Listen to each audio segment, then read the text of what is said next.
رفقا درود، امیدوارم که حال همتون عالی باشه. اینجا کانال ارس پلاس و خیلی خوش اومدید به کانال خودتون. قبل از هر چیزی من کانال تلگراممون رو به شما نشون بدم. این کانال رو داریم که توش راجع به ایردراپ ها، اخبار ایردراپ، پروژه هایی که میان و هر چیزی که شما رو میتونه به سوددهی نزدیک بکنه صحبت میکنیم. از این بابت خیالتون راحت باشه. و اما این کانال اصلا برای چی به وجود اومده و من الان چرا اصلا اینجا؟ تقریبا خود من الان 2 سالی میشه که تجربه ایردراپ زدن رو دارم و میدونم که کدوم پروژه ها رو باید زد، کدوم ها رو نزد، از لحاظ ایمنی و امنیتی که باید هر پروژه اون چک لیستاشو طی بکنه. یه سری چیزا رو میدونم، علامه در نیستم، ولی خب میدونم باید چی کار بکنم که اون امنیت رو توی فضای وب 3 داشته باشم و چه پروژه‌ای رو بزنم که به سود برسم. دیگه خیلی خلاصه بگم، پروژه‌ای که به نظرم اسکمیان رو از یه فیلتری رد میکنم و پروژه‌ای که مطمئنم یه جورایی بهشون که توی فضای وب 3 90% پروژه های، بهتره بگم همه پروژه ها اسکمن مگر اینکه خلافش بخواد ثابت بشه، ولی خب میشه یه سریا رو تشخیص داد. اولین چیزی که ما نیاز داریم توی حوزه وب 3 یا حالا توی فضای دیفای یا هر چیز دیگه ای داشته باشیم یه ولته که بخوایم ازش استفاده بکنیم، باش کار بکنیم، دارایی هامون رو نگه داریم و دارایی هامون رو جابجا بکنیم، توی پروژه ها دیلی تاسک بزنیم و از اینجور صحبت ها که در ادامه بهش میرسیم. این تازه اول راه. پس ما به یه ولت نیاز داریم. شما میتونید برای نگه داشتن داراییاتون از ولت متاماسک، تراست ولت یا هر ولت دیگه OKX استفاده بکنید. به این نوع ولت ها مولتی چین گفته میشه، به این نوع ولت های مثل متاماسک و OKX.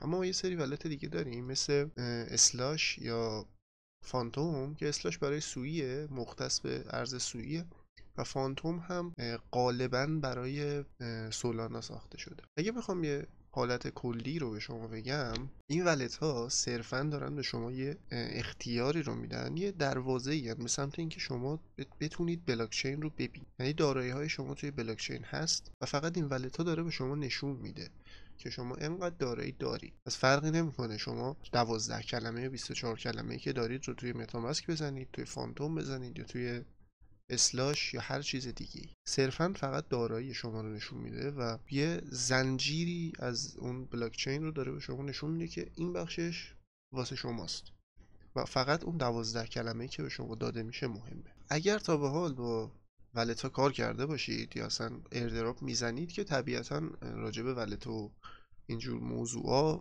اطلاع دارید، پس نیازی نیست من خیلی کام توضیح بدم، به شما ادامه ویدیو رو ببینید. اما برای اون دسته از عزیزانی که نمیدونن ولت چیه و تازه میخوان وارد حوزه وب 3 بشن، یه توضیحاتی رو دادم. در ادامه هم شیوه نصب کردن ولت ها و همچنین متصل کردن اونا به هم دیگه، انتقال دارایی و این موارد رو توضیح میدم. زمانی که شما روی کامپیوترتون از طریق حالا اون فروشگاهی که روی مرورگرتون هست میاید متاماسک یا هر ولت دیگه رو نصب میکنید، یه همچین صفحه رو میبینید که میخواید با اکانت گوگلتون ولت رو بسازید یا اینکه نه، اون 12 کلمه رو بهتون نشون بده، اون رو یادداشت بکنید و با اون وارد بشید که طبیعتا این کار رو باید انجام بدید. حتی اگه با جیمیل هم شما ولت رو بسازید، اول و آخر این 12 کلمه رو باید داشته باشید. یه پسورد میگیره برای باز کردن اون ولتی که به صورت اکستنشن نصب روی سیستم. وقتی که این رو میزنید میاد میگه که خب این سیکرت فریز یا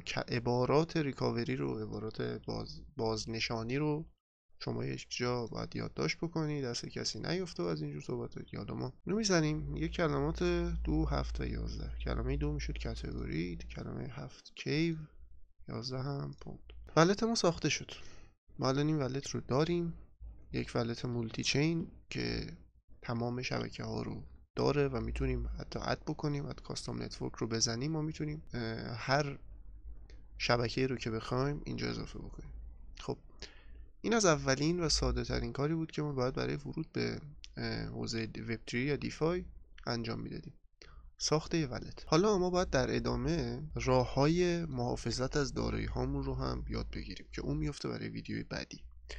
من اینجا میخوام انتقال دارایی ها و همچنین انتقال دادن این ولتی که ما الان خودمون داریم که من بخوام بهتون نشون هم بدم با این آدرس به یه اکستنشن دیگه یا یه ولت دیگه. ما اگه دارایی اینجا داشته باشیم، به عنوان مثال همین اتریوم روی اتریوم، بخوایم منتقل کنیم به یک صرافی ایرانی و پولمون رو نقد بکنیم اینجا سند رو میزنیم، آدرسی که کیف پول مقصد هست رو اینجا وارد میکنیم، به شبکه‌ای که هست دقت میکنیم، قطعا شبکه مهمه. اگر شبکه رو اشتباه بزنید یه سری از صرافی ها میتونن پول رو برگردونن، اما 90% مواقع این اتفاق نمیفته.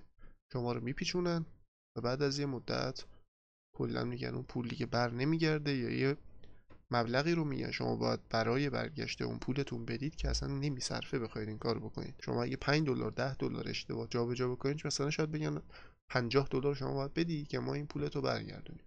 پس برای مبلغ کم نمیصرفه این کار. اینم از شیوه انتقال یک دارایی. برای گرفتن دارایی از یک فرد دیگه یا صرافی شما ریسیو رو میزنید، اون شبکه‌ای که پول میخواد بهش وارد بشه، مثلا دارم میگم اتریوم روی بیس، شما اینو کپی میکنید و میدید به اون فرد و تموم میشه میره پی کارش. حالا بریم سراغ این که ما این ولت رو چه جوری بخوایم منتقل بکنیم روی اکستنشن دیگه یا یه ولت دیگه. من اون 12 کلمه رو از اینجا برداشت بکنم تا اونو به شما نشون بدم.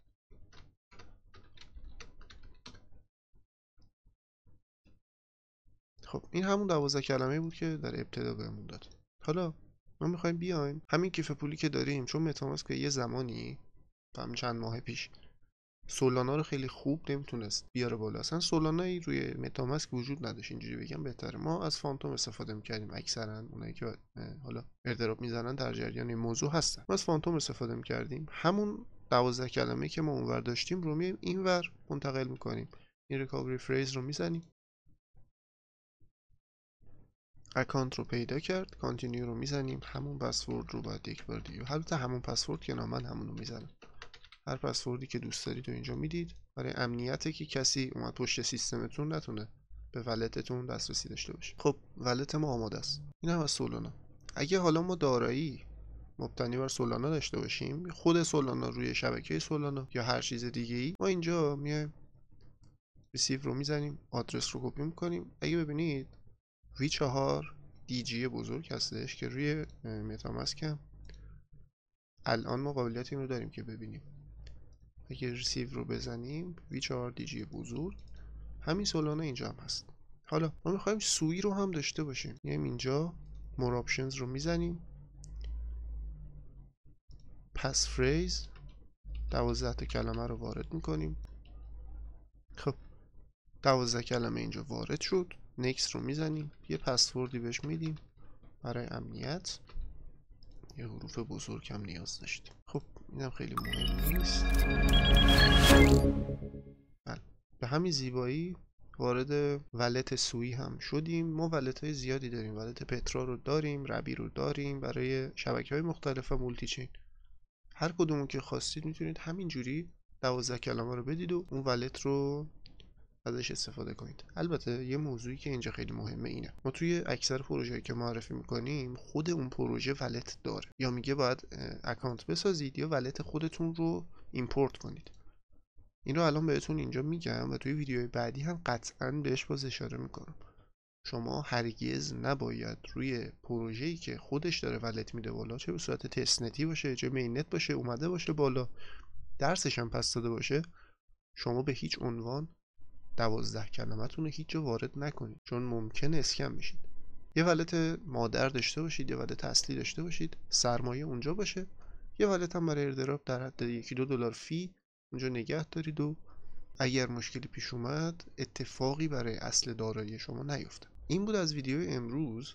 من فقط خواستم که خودم رو یک معرفی بکنم، بگم چنل برای چی به وجود اومده و یه آموزش کلی برای ساخت ولت هم بهتون بدم. احتمال خیلی زیاد بعد از این ویدیو، یعنی همین الان، یه ویدیو ایردراپی هم رکورد میکنم، یه 2-3 تا پروژه رو معرفی میکنم بهتون و امیدوارم که در ادامه راه بتونم خیلی کمکتون کنم، بتونم شما رو به سوددهی برسونم، یه تو این شرایط حداقل بشه یه کمکی به شما کرده باشم با حال دانشی که دارم. یک بار دیگه هم جا داره کانال تلگرام رو بهتون معرفی بکنم. اگر دوست داشتید میتونید تو این کانال جوین بشید. من قبل از اینکه ویدیوی پروژه رو بذارم 1 ساعت زودتر لینک رو میذارم، شما میتونید برید ازش استفاده بکنید تا ویدیوی آموزشیش هم بیاد. خیلی ممنون که تا اینجا منو تحمل کردید و حالا پای این ویدیو نشستید. امیدوارم که هفته خیلی خوبی رو سپری بکنید و حالتون فوق‌العاده باشه. بدرود.